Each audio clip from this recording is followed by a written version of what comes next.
estarmos aqui hoje, neste culto de celebração e louvor a Deus.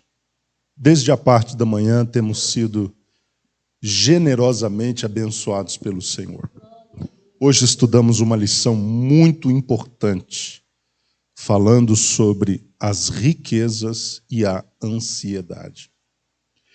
E Deus ministrou por meio da sua palavra ao nosso coração, dentro desta temática aqui na classe dos adultos. E agora à noite estamos novamente na casa do Senhor para aprendermos no seu santo templo. Deus tem falado conosco por meio dos louvores, Deus tem ouvido e atendido nossas orações, e a partir deste momento irá falar-nos ao coração por meio da sua palavra. Domingo passado eu estive pregando sobre o Salmo 119, tendo como base o verso 89, onde nós falamos a respeito de como o cristão deve proceder em relação à palavra. E hoje nós vamos pregar com base no texto escolhido pelas irmãs como tema para o culto de hoje. O texto é o de Atos dos Apóstolos, capítulo 2, e nós vamos ler os 4 primeiros versículos. Enquanto os irmãos procuram o texto, nós temos a ausência de muitos irmãos nesta noite. Alguns deles estão viajando. A Leila, especificamente, está pregando hoje no Boa Vista, por isso não está aqui. Outros irmãos estão enfermos. Então, nós temos esta ausência de alguns irmãos por estas razões, principalmente.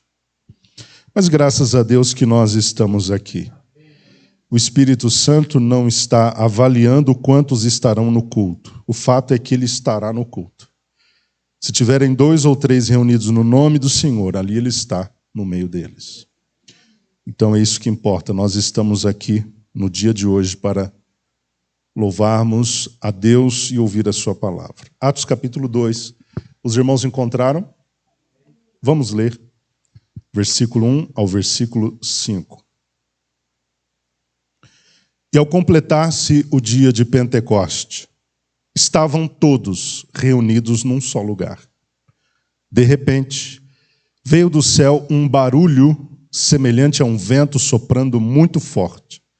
E esse som tomou conta de toda a casa onde estavam assentados. Então, todos viram distribuídas entre eles línguas de fogo, e pousou um ou uma sobre cada um deles. E todas as pessoas ali reunidas ficaram cheias do Espírito Santo e começaram a falar em outras línguas, de acordo com o poder que o próprio Espírito lhes concedia que falassem. Meus queridos irmãos, eu gostaria de falar hoje sobre o dia depois do derramar do Espírito. O dia depois do derramar do Espírito.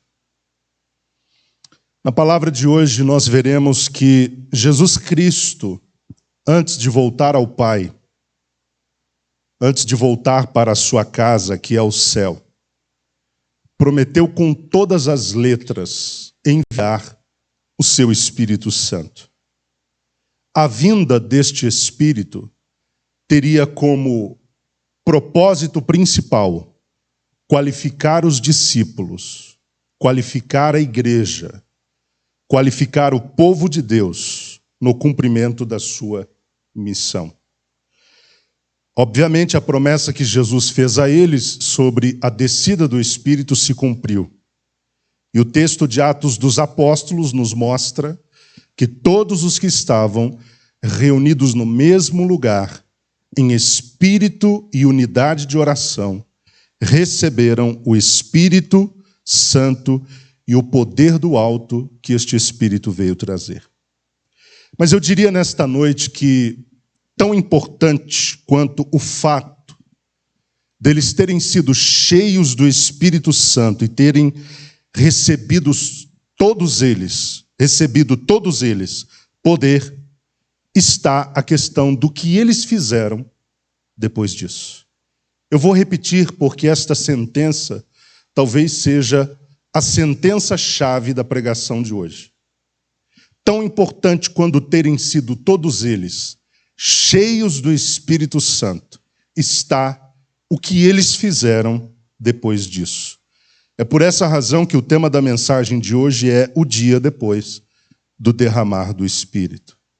O que fazemos depois que o Espírito Santo nos enche, nos empodera, nos qualifica?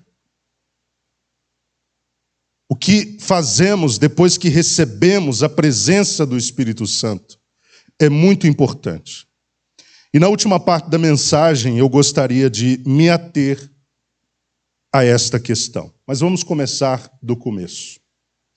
Jesus Cristo, como eu disse na introdução, prometeu aos discípulos a vinda do Espírito Santo. Se você ler os capítulos 14 e 16 do Evangelho de São João, você verá isso. No capítulo 14, versículo 16 e capítulo 16, versículo 7, nós temos a primeira informação, a de que ele seria enviado tanto da parte do Pai quanto da parte do Filho.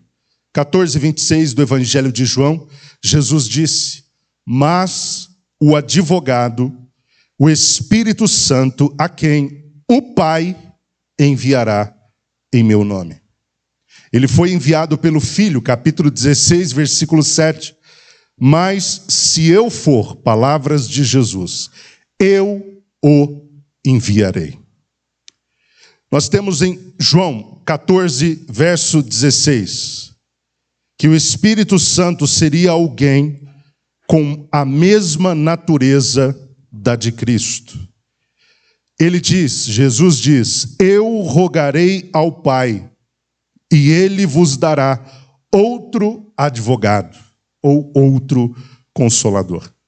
Vejam que Jesus não está dizendo um advogado, algum advogado, um consolador, algum consolador.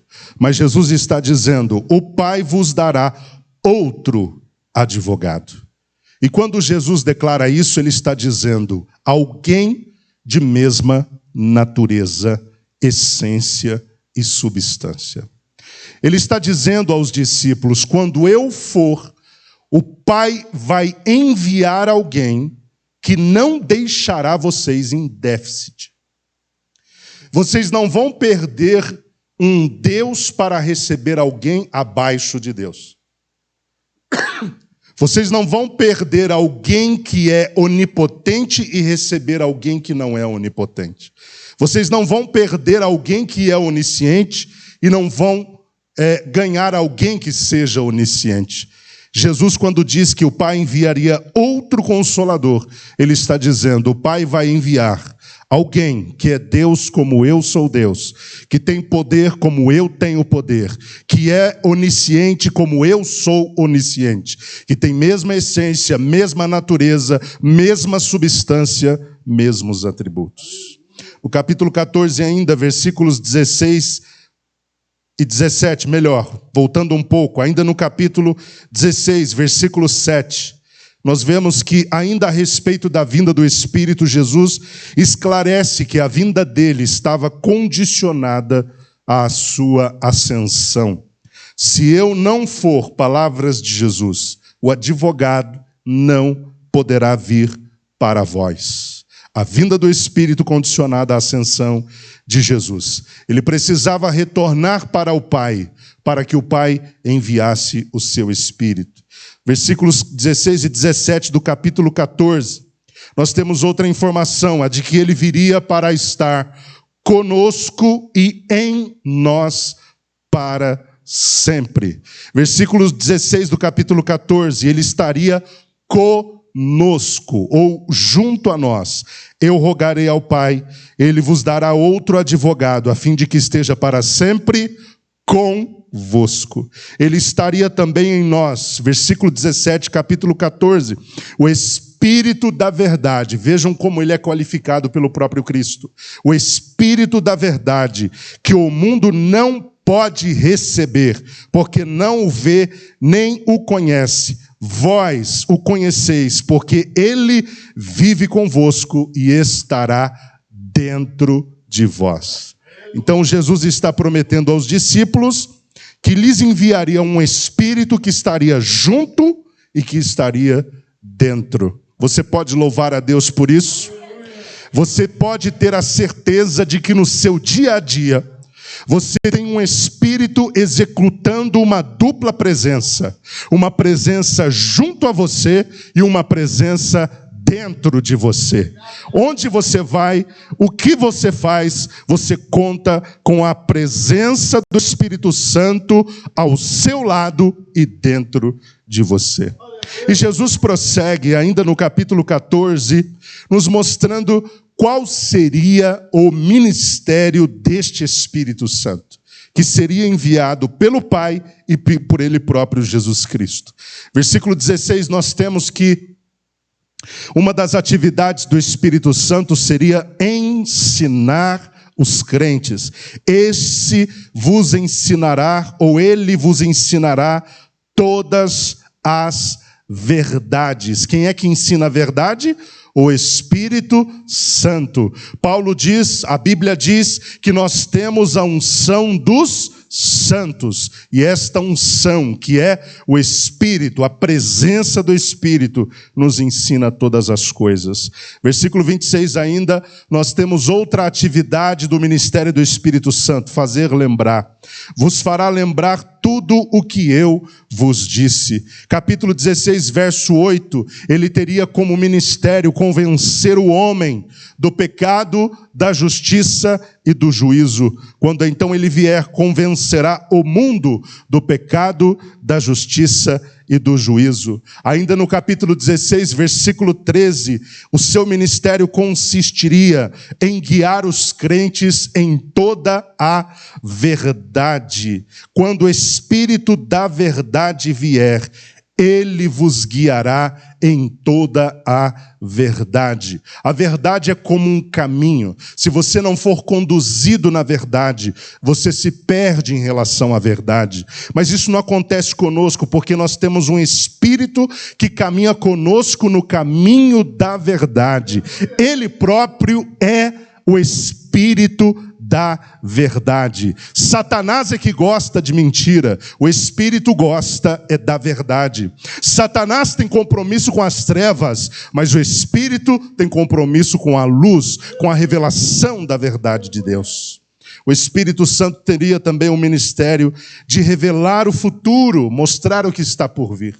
Capítulo 16, verso 13, Jesus disse, dirá tudo o que tiver ouvido e vos revelará tudo o que está por vir. A igreja, o crente nunca é, de fato, pego de surpresa, porque ele tem o Espírito Santo que antecipa as coisas que irão acontecer.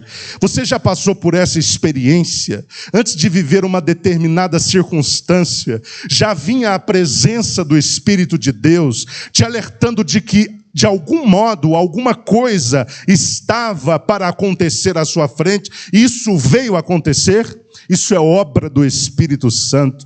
Nos revela as coisas de Deus, aquilo que ouviu de Cristo, mas Ele também nos revela o futuro, o que está por vir, porque o Espírito Santo conhece todas as coisas de Deus e as coisas que estão à nossa frente. E você pode ficar tranquilo, porque quando algo estiver para acontecer, o Espírito vai testificar isso no seu coração. E você não será pego de surpresa. O Espírito viria também para glorificar o Filho. Capítulo 16, verso 14. O Espírito me glorificará, porque receberá do que é meu e vos anunciará. O Espírito também operaria e opera o novo nascimento. Esta é uma das características marcantes do seu ministério. João capítulo 3, versículos 3 e 6 nos diz, Jesus conversando com o mestre Nicodemos, em verdade te asseguro, que se alguém não nascer de novo, não pode ver o reino de Deus. O que é nascido da carne é carne, mas o que nasce do Espírito é Espírito. Jesus está falando sobre o agir regenerador do Espírito Santo, provocando no homem que crê a obra do novo nascimento. Agora vamos falar, propriamente dito, sobre a vinda do Espírito Santo. Em Lucas capítulo 24, versículo 49, nós temos Jesus Cristo pré-anunciando que esta vinda se daria ali na cidade de Jerusalém. Apesar do termo ou da palavra não aparecer neste texto, quando ele usa a expressão cidade, usando paralelo a isso o livro de Atos dos Apóstolos 1, nós vemos que a cidade era, na verdade, uma referência a Jerusalém. Eis que eu sobre vós envio a promessa do meu Pai, contudo, permanecei na cidade. Atos 1, como eu disse, diz que era Jerusalém, até que sejais revestidos do poder do alto. Eu quero chamar a atenção dos irmãos para o que está contido nessas declarações de Jesus. Primeiro, Jesus confirmou que a vinda ou a descida do Espírito Santo consistia numa promessa do Pai. Portanto, o Espírito viria procedendo do Pai. Segundo, Jesus nos mostra que para receberem a promessa, os discípulos deveriam permanecer no local indicado, porque não há cumprimento de promessa quando nós estamos no local errado, no lugar onde Deus não determinou que nós estivéssemos, mas quando nós estamos no lugar que Deus determina, na hora certa, na sua hora, Deus fará com que a sua promessa aconteça. Eles deveriam ficar no local indicado, que era Jerusalém, até que fossem revestidos do poder do alto. E terceiro, nós vemos que Jesus mostra que a vinda do Espírito Santo proporcionaria aos discípulos, não é uma mera experiência espiritual, mas um revestimento inquestionável de poder, e que este poder fluiria das alturas, ele viria do alto, ele seria liberado da parte de Deus. Em Atos capítulo 1, verso 8, o próprio Lucas, que escreveu o Evangelho de Lucas, ele ratifica a promessa dizendo: contudo, recebereis poder quando o Espírito Santo descer sobre vós, e ser-me-eis testemunhas, tanto em Jerusalém como em toda a Judéia e Samaria, e até os confins da terra. O Espírito Santo, segundo vaticinado pelo próprio evangelista Lucas, ele traria do alto o poder, e em seguida ele conferiria este poder aos crentes. E é interessante que a palavra poder aqui, ela no grego é dínamos, de onde vem a palavra dinamite.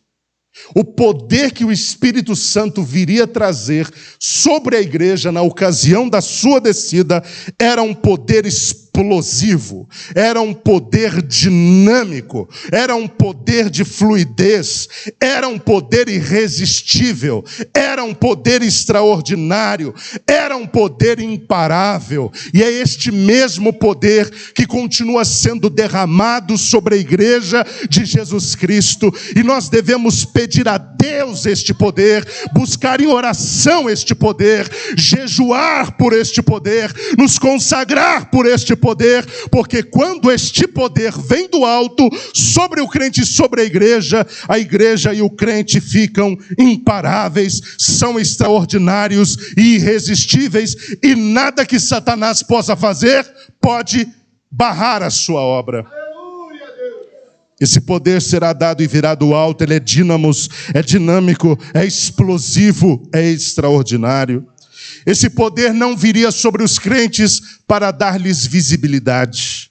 O poder do Espírito não viria para enaltecer a figura dos apóstolos, nem para enaltecer a figura de qualquer que fosse o crente dentro da igreja. O poder do Espírito viria sobre a igreja para qualificar a igreja para a sua missão mor, que é a de pregar o Evangelho a todas as nações, batizando-as em nome do Pai, do Filho e do Espírito Santo. A missão de pregar o Evangelho em Jerusalém Jerusalém, há de pregar o evangelho na Judeia, há de pregar o evangelho em Samaria e há de anunciar o evangelho até os confins da terra. O poder viria do alto, seria trazido pelo Espírito, seria confiado ao crente, confiado à igreja, para que a igreja cumprisse a sua missão. Quando Deus confere poder à igreja, Ele não o faz para colocar os crentes sob holofote. Ele não faz para enaltecer a figura do crente.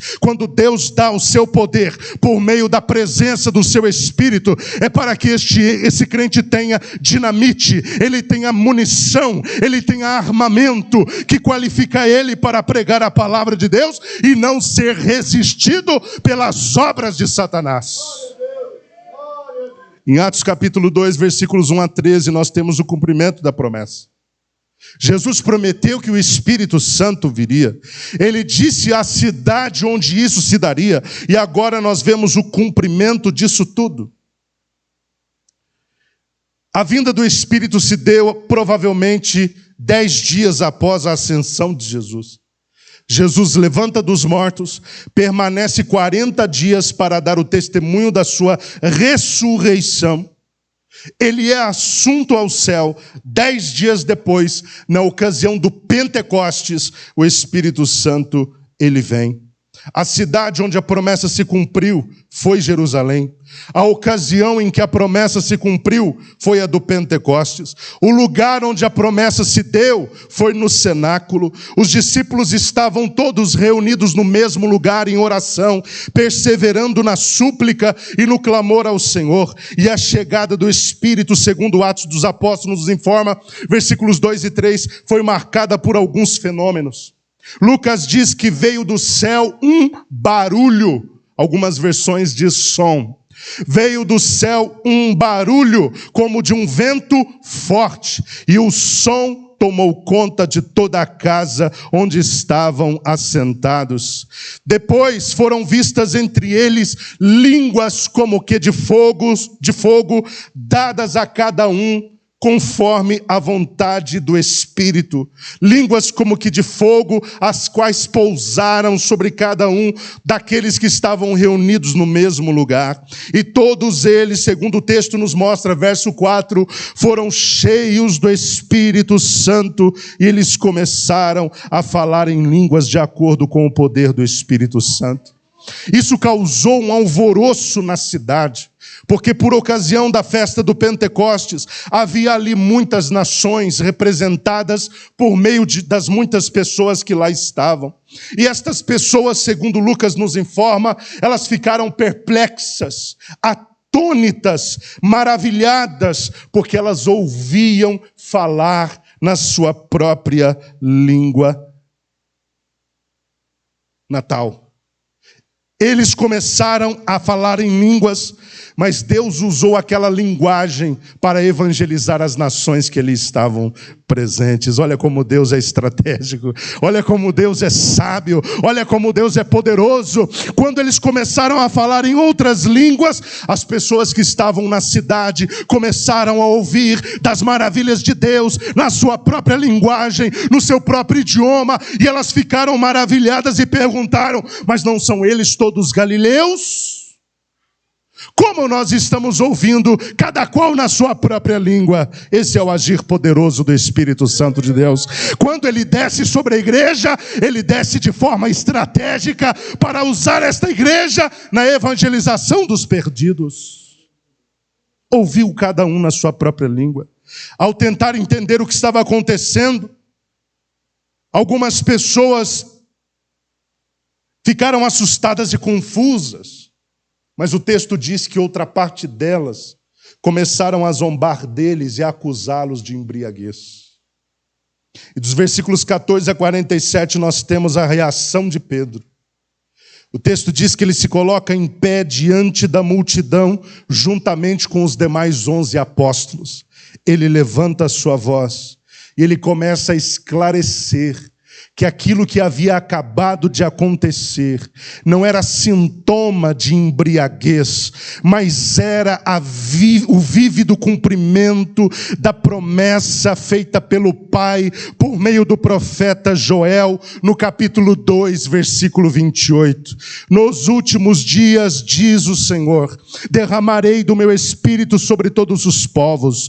Os seus filhos e as suas filhas profetizarão. Os jovens terão visões, os velhos terão sonhos. Sobre os meus servos e as minhas servas derramarei do meu espírito naqueles dias, e eles profetizarão. Mostrarei maravilhas em cima no céu, sinais embaixo na terra, sangue, fogo, nuvens de fumaça. O sol se tornará em trevas e a lua em sangue, antes que venha o grande e glorioso dia do Senhor. Tratava-se do cumprimento de uma promessa.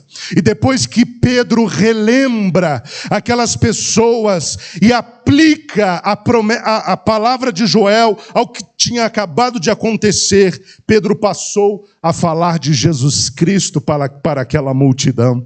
Começou a anunciar Jesus Cristo para aquelas pessoas, mostrando que Jesus, primeiro, ele foi um homem aprovado por Deus. Segundo, que a sua morte ocorreu dentro de um propósito e de um plano pré-determinado. E terceiro, que mesmo tendo morrido em cumprimento de um propósito, Deus o ressuscitou da morte, porque era impossível que os laços da morte o retivessem. Jesus morreu sim, ele morreu numa cruz, mas ele não foi abandonado no sepulcro. O seu corpo sequer sofreu com a decomposição, e ele foi ressuscitado. E tendo sido ressuscitado, Pedro diz que ele foi elevado às alturas e foi posto à direita para se assentar ao lado de Deus. Ele foi honrado,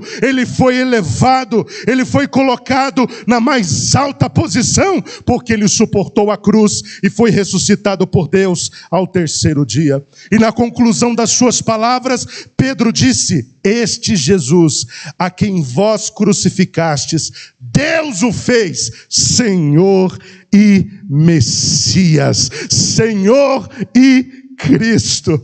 E ao ouvir a palavra de Pedro, ao ouvir a pregação de Pedro, qual foi a reação da multidão? Eles fizeram aquilo que eu diria ser a pergunta-chave. Versículos 37 e 38, caros irmãos, o que devemos fazer?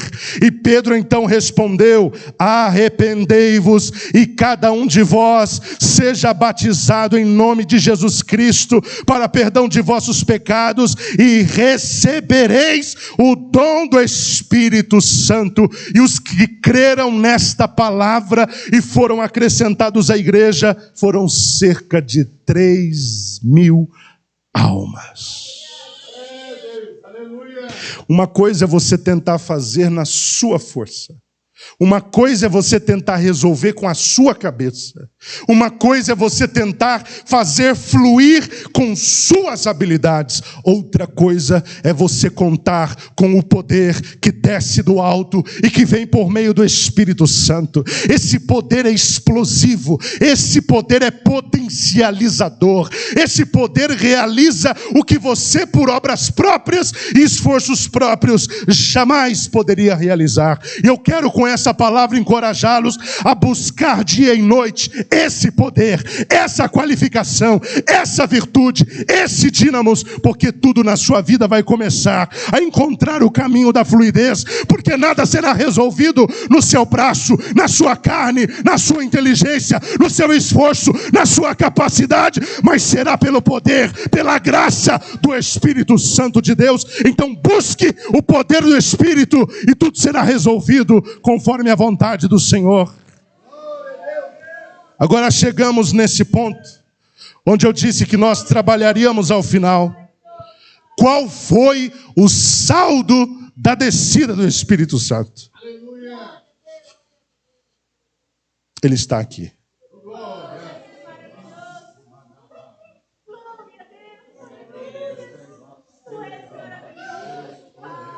Aleluia, Jesus. Aleluia.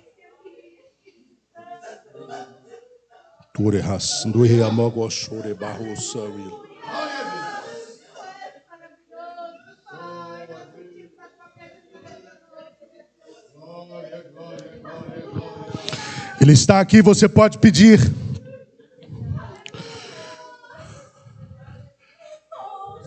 Vem, Espírito de Deus. Vem, Espírito de Deus, o meu coração. Chama ele. Vem, Espírito de Deus. Vem, Espírito de Deus, o meu coração é o teu altar. Diga: vem, Espírito de Deus. Vem, Espírito de Deus. Vem, Espírito de Deus. Libera esse poder, Espírito de Deus. Libera essa graça, essa virtude, Espírito de Deus. Pode pedir. O Espírito já está aqui. Ele está conosco. Ele está dentro. E receba em nome de Jesus o poder desse Espírito para você vencer as suas dificuldades. Receba o poder do Espírito Santo de Deus. A Bíblia nos mostra que Sansão era um homem extraordinário. Mas cada coisa extraordinária que ele fez depois de receber o poder do Espírito Santo. O texto diz: Sansão recebeu, ou o Espírito de Deus veio sobre Sansão, e Sansão fez determinado feito. Se o Espírito de Deus vier sobre você nessa noite, com autoridade, com poder, com graça, com virtude, você vai fazer coisas humanamente impossíveis. Você vai destravar coisas que estavam travadas até agora na sua vida. Então busque e peça este poder do Espírito Santo de Deus. Agora vamos fechar essa palavra. Qual foi o saldo após a descida do Espírito Santo? Eu diria nessa noite que o outro dia talvez fosse tão importante quanto o episódio do derramar do Espírito. Isso porque é o dia seguinte que revela que efeito teve o derramar do Espírito Santo. É o dia seguinte que atesta a genuinidade da experiência. Porque se alegrar na presença de Deus no templo é uma bênção. O desafio é levar essa presença de amanhã em diante. Lucas descreve que nos dias que seguiram ao da descida do Espírito Santo, os crentes perseveravam no ensino dos apóstolos. Os que foram cheios do Espírito Santo demonstraram do dia seguinte em diante um apreço pela palavra e uma obediência irrestrita a Deus. Quando o Espírito Santo enche o coração de um crente, ele passa a amar mais a palavra de Deus e passa a perseverar na doutrina, ou seja, ele passa a obedecer às Escrituras, porque o Espírito Santo aguça a sede. O Espírito Santo aguça a fome. Quando ele vem sobre nós, nós queremos a palavra, nós queremos andar com a palavra, nós queremos abrir a palavra, nós queremos ler a palavra, nós queremos estudar a palavra, nós queremos aprender a palavra, nós queremos andar de acordo com a palavra. Mas isso é quando o Espírito de fato vem e de fato nos enche de forma genuína. Eles foram cheios num dia, mas a partir do dia seguinte, perseveravam no ensino dos apóstolos. O texto diz ainda, versículo 42, do capítulo 2, parte B, que eles não só perseveravam no ensino dos apóstolos, mas também na comunhão. no partir do pão e nas orações. Os que foram cheios do Espírito Santo demonstraram que não estavam envolvidos em brigas, disputas, contendas, dissensões e confusões em relação ao outro. Todos tinham a tranquilidade de assentar em volta da mesa para partilhar e dividir o pão com alegria e buscar a Deus em oração. Crente que recebeu de fato o poder e a presença do Espírito Santo, ele não está em disputa contra o irmão, ele não olha para a cara de A ou B porque não se dá bem com essa pessoa, ele tem o Espírito unificador que vive dentro dele. Este Espírito o aliancia com outra pessoa, o une a outra pessoa, e ele consegue viver bem com essa pessoa na mesma comunidade, assentando-se à mesa, dividindo o pão e dividindo o momento da oração. Versículo 43, em cada alma havia temor. Os que foram cheios do Espírito Santo do dia seguinte em diante demonstraram temor, reverência e respeito a Deus e às coisas santas. Quem de fato recebe o poder do Espírito Santo, ele passa a estar num lugar de maior temor a Deus. Ele não é como os demais que não temem a Deus e que não reverenciam Deus e a sua presença, Deus e as coisas sagradas. Pelo contrário, quando o Espírito Santo impacta a vida de um crente, ele eleva o seu temor ao Senhor. Ele se torna mais respeitoso para com Deus, ele se torna mais reverente para com Deus. Sabe por quê? Porque quando a experiência vem do Espírito Santo, a experiência revela a santidade, a nobreza, a grandeza, a magnificência de Deus, a glória de Deus, a majestade de Deus. E se isso te é revelado, a sua postura muda para com Deus e você fica mais reverente, mais respeitoso, mais temente ao Senhor. Então cada pessoa que foi cheia demonstrou temor do dia seguinte em diante. Versículos 44 e 45. Entre eles não havia necessitado. Os que foram cheios do Espírito Santo demonstraram generosidade. O texto diz que eles vendiam suas propriedades, pegavam o valor e dividiam entre os necessitados, para que entre eles não houvesse ninguém que precisasse de algo.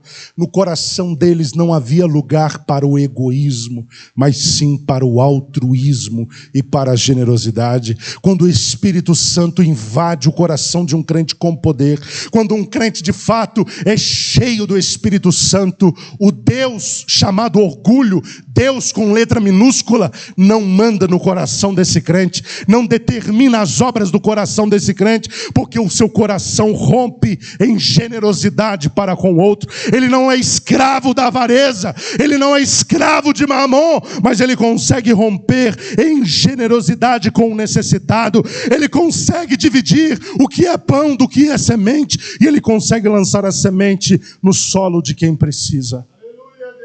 Versículo 46. Outro saldo do dia seguinte. Diariamente se reuniam no templo. Os que foram cheios do Espírito Santo demonstravam apreço em estar na casa de Deus. Jamais se ausentavam do lugar onde eles poderiam cultuar a Deus em unidade com os demais irmãos. O crente cheio do Espírito Santo de Deus está sempre na casa de Deus. Esse lugar é o melhor lugar para nós estarmos. Você não está feliz de estar aqui nessa noite, não? Eu fico feliz de vir à casa de Deus. Eu já disse aos irmãos que não tem coisa melhor para mim do que entrar aqui de dia, ou no início do culto, antes do início, e sentir até mesmo o cheiro da igreja. Aqui é a casa do nosso Deus, o lugar onde Deus ordena a vida e a bênção para sempre. O crente cheio do Espírito Santo, ele não é um crente em casa, ele é um crente que está na igreja, buscando estar em unidade com a igreja para cultuar a Deus e orar. Procura a casa de Deus. Versículo 47. Por todos eles eram estimados. Os crentes que foram cheios do Espírito Santo demonstraram ter alcançado a admiração das pessoas. O crente cheio do Espírito Santo, ele é admirado pelo mundo. O crente cheio do Espírito Santo, ele alcança a estima das pessoas. Quem não alcança a estima das pessoas é o crente que dá mau testemunho. É o crente que é carnal, é o crente que é menino, é o crente que é natural, mas o crente que é cheio do Espírito Santo de Deus, ele provoca a admiração das pessoas. As pessoas olham para o crente cheio do Espírito Santo e dizem: essa pessoa é diferente, fala diferente, pensa diferente, reage diferente, se comporta diferente, se dirige a mim de forma diferente, convive com os outros de forma diferente. É uma pessoa que eu estimo. É isso que os ímpios dizem. Versículo 48, para terminarmos. Por causa do seu estilo de vida, eles atraíram outros à fé. O crente que de fato foi cheio do Espírito Santo, no dia seguinte, ele demonstra um cristianismo que atrai as pessoas. A igreja, num primeiro momento, foi cheia do Espírito Santo. Num segundo momento, viveu todas as verdades de Cristo. Sabe o que isso provocou? Isso provocou a atração das pessoas. As pessoas começaram a aderir à fé dos crentes, porque eles demonstraram um cristianismo bíblico. Um cristianismo conforme os ensinos de Jesus. E só consegue fazer isso quem é cheio do Espírito Santo de Deus. Na parte B do versículo 47 diz: e assim a cada dia o Senhor ajuntava à comunidade as pessoas que estavam sendo salvas. A igreja exercia uma espécie de magnetismo em relação ao mundo. Porque o mundo via a igreja vivendo uma experiência transformadora. Se nós vivermos com Cristo uma experiência transformadora, isso vai atrair o mundo para dentro da casa de Deus. E quando eu digo mundo, eu digo o ímpio para dentro da casa de Deus, para que aqui ele ouça a palavra do Evangelho e seja por Cristo transformado. Nós precisamos viver o cristianismo. Nós precisamos viver a verdade da palavra de Deus, a verdade cristã, porque quando nós fazemos isso, cria uma atração do ímpio para conosco. Então eles são atraídos à presença de Deus e Deus vai alocando cada pessoa que está sendo salva no seio da comunidade que é a igreja. Queridos, o Espírito Santo, como nós vimos hoje, foi prometido por Jesus Cristo, e Ele já veio, e Ele já está conosco, e Ele já está em nós. Este Espírito, leve isso para a sua casa, deseja nos encher da sua presença, deseja nos conferir dons poderosos, não para que nós sejamos destacados, não para que nós apareçamos, mas para que possamos cumprir nossa missão, que é a de evangelizar os povos. E se somos cheios do Espírito Santo, devemos demonstrar isso não só no templo, mas também no nosso dia a dia, na nossa vida privada, na nossa vida social. Se você foi cheio do Espírito Santo dentro da casa de Deus hoje, demonstre no dia de amanhã em diante que de fato essa experiência foi uma experiência genuína, que de fato isso se transformou. Então comece a demonstrar na sua vida diária de que você de fato tem uma experiência genuína com o Espírito Santo. E isso será demonstrado por meio da perseverança e da obediência ao ensino. Isso será demonstrado na forma como você se relaciona com os irmãos, se você tem ou não comunhão com eles. Isso será demonstrado se você estará mostrando e demonstrando temor. Isso será demonstrado também se entre nós não houver necessitados. Isso também será demonstrado se nós apresentarmos um apreço por estar na casa de Deus e no templo. Isso também será demonstrado se da parte do mundo eles nos enxergarem com grande estima por causa do nosso bom procedimento. E finalmente, o fato de sermos cheios do Espírito Santo será demonstrado se o nosso estilo de vida atrair os perdidos à fé em Jesus Cristo. Então busque a presença do Espírito de Deus. O mesmo derramado no Pentecostes é o mesmo disponível à igreja nos dias de hoje. Busque o poder do Espírito, a graça capacitadora do Espírito Santo de Deus. Você está atravessando um momento difícil? Fala, Espírito Santo, me reveste de poder para eu atravessar essa fase da minha vida. Você está com um problema insolúvel? Espírito Santo, me encha de poder para eu atravessar da melhor forma este momento de problemas que humanamente são insolúveis. Você está doente? Espírito Santo, me encha de poder, de graça e me capacita a atravessar essa fase de enfermidade. Busque o poder do Espírito Santo de Deus em todo o tempo e em todas as circunstâncias. Seja cheio do Espírito Santo. O que é ser cheio do Espírito Santo? É só falar em línguas? Não. É só profetizar? Ser cheio do Espírito Santo é só ser usado nos dons espirituais? É só ter um ministério na igreja local? Não. Ser cheio do Espírito Santo é viver uma vida debaixo do controle do Espírito Santo. É quando o Espírito Santo é quem determina o que você vai fazer da sua vida. É quando a palavra que fala mais alto é a palavra dele. É quando o que importa de verdade é a decisão dele. Crente cheio do Espírito Santo vive sob o controle do Espírito Santo. E Paulo diz: não vos embriagueis com vinho onde há contenda e devassidão, mas enchei-vos do Espírito Santo. Que Deus abençoe cada um dos irmãos de forma extraordinária.